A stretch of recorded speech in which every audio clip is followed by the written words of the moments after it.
Friends, మీరు చూస్తున్నట్లుగానే ప్రస్తుతం middle east అంతటా పరిస్థితులు చాలా అంటే చాలా టెన్షన్గా మారిపోయాయి. ఒకవైపు చూస్తే ఇరాన్ అమెరికా సైనిక స్థావరాల మీద డైరెక్ట్గా మిసైల్స్ దించుతోంది. మరోవైపు అమెరికా కూడా తగ్గేదేలే అన్నట్టుగా ఏమాత్రం వెనక్కి తగ్గకుండా కౌంటర్ అటాక్స్కి రెడీ అవుతోంది. ఇదంతా చూస్తుంటే పరిస్థితులు ఎంత వేగంగా చెయ్యి దాటిపోతున్నాయంటే ఇప్పుడు దీన్ని కేవలం ఆ రెండు దేశాల మధ్య గొడవగా మాత్రమే ఎవ్వరూ చూడట్లేదు. రాబోయే మూడవ ప్రపంచ యుద్ధానికి ఇదే స్టార్టింగ్ పాయింట్ ఏమో అని చాలామంది భయపడుతున్నారు.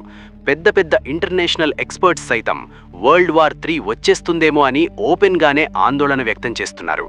సరిగ్గా ఇలాంటి టైంలోనే ప్రపంచం మొత్తం ఒక్కసారిగా ఒక దేశం వైపు చాలా ఆసక్తిగా చూస్తోంది. అదే మన ఇండియా. ఇప్పుడు మనందరికీ వచ్చే అసలు ప్రశ్న ఏమిటంటే, గొడవ పడుతుంది వాళ్ళు కదా, ప్రపంచం దృష్టి అంతా మన భారతదేశం మీదే ఎందుకు పడింది? దీనికి కారణం కేవలం రాజకీయాలు, దౌత్యపరమైన వ్యూహాలు మాత్రమే కాదు ఫ్రెండ్స్. అసలు రీజన్ ఏంటంటే మిడిల్ ఈస్ట్తో మన దేశానికి ఉన్న బలమైన ఆర్థిక, వ్యాపార సంబంధాలు. సింపుల్గా చెప్పాలంటే పెట్రోల్ బంక్ నుండి మనం తినే తిండి వరకు మన దేశంలోని చాలా పెద్ద సిస్టమ్ ఈ మిడిల్ ఈస్ట్ ప్రాంతంతోనే ముడిపడి ఉంది. మన దేశానికి కావాల్సిన ముడి చమురు కంటే క్రూడ్ ఆయిల్, అలాగే గ్యాస్, ఇందులో సగానికి పైగా మనం ఆ గల్ఫ్ దేశాల నుండే కొనుక్కుంటున్నాం. అంతేకాదు, సముద్ర మార్గం గుండా మన దేశం చేసే అతిపెద్ద వ్యాపారమంతా అక్కడి నుండే జరుగుతోంది. వీడియోలో ముందుకు వెళ్లే ముందు ఒక చిన్న రిక్వెస్ట్. ఇలాంటి ఇంట్రెస్టింగ్ అండ్ ఇన్ఫర్మేటివ్ కంటెంట్ కోసం మన ఛానల్ను సబ్స్క్రైబ్ చేసుకోండి. అలాగే ఈ వీడియోని లైక్ చేసి కింద కమెంట్స్లో జై హింద్ అని టైప్ చేయండి. కానీ ఇప్పుడక్కడ సీన్ పూర్తిగా మారిపోతోంది. ఎందుకంటే ఇరాన్ ఒక సముద్ర మార్గం దగ్గర చాలా పట్టుదలతో కఠినంగా వ్యవహరిస్తోంది. ఆ మార్గమేదో చిన్నపాటి కాలువ కాదు, ప్రపంచంలోనే అత్యంత ముఖ్యమైన, కీలకమైన సముద్ర మార్గాలలో అది ఒకటి. దాని పేరే స్ట్రైట్ ఆఫ్ హార్ముజ్. ఇది ఇరాన్ మరియు ఒమన్ దేశాల మధ్య ఉండే చాలా ఇరుకైన సముద్రపు దారి. ఇది పర్షియన్ గల్ఫ్ను అరేబియా సముద్రానికి కలుపుతుంది. మ్యాప్లో చూస్తే ఇది చాలా చిన్న దారిలా కనిపిస్తుంది, కానీ ప్రపంచ ఆర్థిక వ్యవస్థకు ఇది గుండెకాయ లాంటిది. మీకొక చిన్న ఉదాహరణ చెప్తాను. ప్రపంచం మొత్తంలో సముద్ర మార్గం ద్వారా జరిగే ఆయిల్ బిజినెస్లో దాదాపు 20 నుండి 25% ఈ ఒక్క చిన్న దారి గుండానే వెళ్తుంది. అంటే ప్రతిరోజు సుమారు 2,10,00,000 బ్యారెళ్ల ముడి చమురు ఈ దారిగుండానే ప్రపంచంలోని వేరే దేశాలకు వెళ్తుంది. Saudi Arabia, Iraq, Kuwait, UAE, చివరికి ఇరాన్ ఇలాంటి పెద్ద పెద్ద ఆయిల్ దేశాలన్నీ తమ ఆయిల్ను అమ్ముకోవాలంటే ఇదే దారిపై ఆధారపడాలి. ఒక్కసారి ఆలోచించండి ఫ్రెండ్స్, ఈ దారిలో ఏ చిన్న బాంబు పడినా లేదా ఉద్రిక్తత పెరిగి షిప్లు వెళ్లడం ఆగిపోయినా దాని ఎఫెక్ట్ కేవలం ఆ అరబ్ దేశాలకే పరిమితం కాదు, ప్రపంచం మొత్తం అల్లకల్లోలమైపోతుంది. ఒకవేళ ఇక్కడ రిస్క్ ఎక్కువైపోయి ఇన్సూరెన్స్ కంపెనీలు వాళ్ల నౌకలను పంపడానికి భయపడితే ఏం జరుగుతుంది? దీని దెబ్బ డైరెక్ట్గా చమురు ధరల మీద పడుతుంది. గ్లోబల్ మార్కెట్లో క్రూడ్ ఆయిల్ రేట్లు రాకెట్లాగా ఆకాశాన్ని తాకుతాయి. ఆయిల్ రేట్లు పెరిగితే మనకేంటి నష్టం అనుకుంటున్నారా? మొన్నటికి మొన్న రష్యా ఉక్రెయిన్ యుద్ధం వచ్చినప్పుడు వంట నూనెల రేట్లు, పెట్రోల్ రేట్లు ఎలా పెరిగాయో మనం కళ్ళారా చూశాం కదా. సరిగ్గా ఇప్పుడు అదే జరుగుతుంది, కాకపోతే ఇంకా పెద్ద స్థాయిలో. ఎందుకంటే నేటికి ప్రపంచంలో ఏ వస్తువు మన ఇంటికి రావాలన్నా రవాణాపైనే ఆధారపడి ఉంది. ఆ రవాణా వ్యవస్థ నడవాలంటే పెట్రోల్, డీజిల్ కావాలి.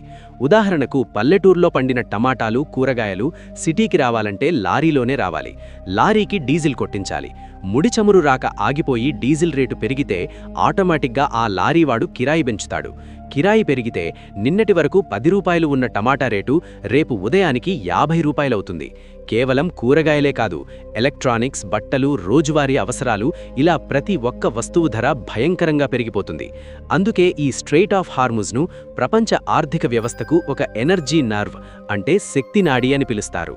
అక్కడ ఏ చిన్న తప్పు జరిగినా దాని దెబ్బ అమెరికా నుండి మన గల్లీ వరకు ప్రతి ఒక్కరికీ తెలుస్తుంది. ఇప్పుడు ఈ మొత్తం సంక్షోభాన్ని మన భారతదేశం కోణంలో చూద్దాం. మనకి దీనివల్ల జరిగే డ్యామేజ్ ఇంకా చాలా ఎక్కువగా ఉంటుంది. ఎందుకంటే మనకి ఈ దారి కేవలం వ్యాపారం చేసుకునే రూట్ కాదు, మన దేశ ఇంధన భద్రతకు ఇది ఒక లైఫ్ లైన్. మన దేశానికి రోజు కావాల్సిన ఆయిల్లో 50% పైగా ఇక్కడి నుండే వస్తోంది. కేవలం ఆయిల్ మాత్రమే కాదు సుమా, మనం ఇంట్లో వాడుకునే గ్యాస్ అంటే ఎల్ఎన్జీ సప్లై కూడా భారీ స్థాయిలో ఈ దారిగుండానే వస్తోంది. ఖతర్ నుండి వచ్చే గ్యాస్ అయినా, ఇరాక్, సౌదీ నుండి వచ్చే ఆయిల్ అయినా ఈ సముద్ర మార్గం సేఫ్గా ఉంటేనే మనకందుతాయి. అందుకే ఈ మార్గం భద్రత అనేది నేరుగా మన దేశ ఆర్థిక వ్యవస్థతో పాటు మనలాంటి సామాన్య ప్రజల జేబులతో ముడిపడి ఉంది. అయితే ఇదంతా చూసి మన భారతదేశం సైలెంట్గా ఉందా అంటే అస్సలు లేదు. మన దేశం భవిష్యత్తులో రాబోయే ఇలాంటి ప్రాబ్లమ్స్ను ముందే ఊహించి కొన్ని మాస్టర్ ప్లాన్స్ వేసింది. అందులో ఒకటి స్ట్రాటజిక్ పెట్రోలియం రిజర్వ్స్ అంటే వ్యూహాత్మక చమురు నిల్వలు. ఇది ఎలా పనిచేస్తుందంటే, మన ఇంట్లో కరెంటు పోయినప్పుడు ఫోన్ ఛార్జింగ్ కోసం పవర్ బ్యాంక్ ఎలా వాడుకుంటామో మన దేశం కూడా అలాగే భూమి లోపల పెద్ద పెద్ద గుహల్లో లక్షల బ్యారెళ్ల ఆయిల్ను దాచిపెట్టింది. ఉదాహరణకు ఆంధ్రప్రదేశ్లోని విశాఖపట్నం, అలాగే కర్ణాటకలోని మంగళూరు లాంటి చోట్ల మన దేశానికి సరిపడా ఎమర్జెన్సీ ఆయిల్ రిజర్వ్స్ ఉన్నాయి. ఒకవేళ అంతర్జాతీయంగా సడన్గా ఆయిల్ సప్లై ఆగిపోయినా కొన్ని రోజుల పాటు మన దేశానికి ఎలాంటి ఇబ్బంది రాకుండా చూడటమే ఈ రిజర్వ్స్ ఉద్దేశ్యం. దీనికి తోడు మనం కేవలం మిడిల్ ఈస్ట్ మీదే ఆధారపడకుండా రష్యా లాంటి ఇతర దేశాల నుండి కూడా తక్కువ రేటుకే ఆయిల్ కొనడం స్టార్ట్ చేశాం. ఒక దారి మూసుకుపోయినా మరో దారిలో మనకి ఆయిల్ వస్తూనే ఉండాలి అన్నది మన ప్రభుత్వ వ్యూహం. ఇక సముద్ర భద్రత విషయంలో మన ఇండియన్ నేవీ గురించి ప్రత్యేకంగా చెప్పాల్సిన పనే లేదు. ఎప్పటికప్పుడు మన నేవీ ఈ అరేబియా సముద్రం, గల్ఫ్ ప్రాంతాల్లో తన పవర్ను చూపిస్తూనే ఉంది. మన ఇండియన్ బిజినెస్ నౌకలకు ఏ చిన్న ముప్పు వచ్చినా సరే ఇండియన్ నేవీ కమాండోలు క్షణాల్లో అక్కడికి వాలిపోయి నౌకలను సురక్షితంగా తీసుకువస్తున్నారు. కానీ ప్రస్తుత పరిస్థితులు మాత్రం మునుపటి కంటే చాలా డేంజరస్గా మారిపోతున్నాయి. ఇరాన్, ఇజ్రాయెల్, అమెరికాల మధ్య ప్రతిరోజూ పెరుగుతున్న ఈ టెన్షన్ ఈ మొత్తం ప్రాంతాన్ని ఒక పెద్ద అగ్నిపర్వతంలా మార్చేసింది. ఇది ఎప్పుడు బద్దలవుతుందో ఎవ్వరికీ తెలియదు. ఈ ప్రాంతంలో గొడవలు జరిగిన ప్రతిసారి దాని ఎఫెక్ట్ మన స్టాక్ మార్కెట్ల మీద, బంగారం రేట్ల మీద, ఆయిల్ రేట్ల మీద పడుతుందని హిస్టరీయే చెబుతోంది. ముప్పు ఉందన్న భయానికే సగం రేట్లు పెరిగిపోతాయి.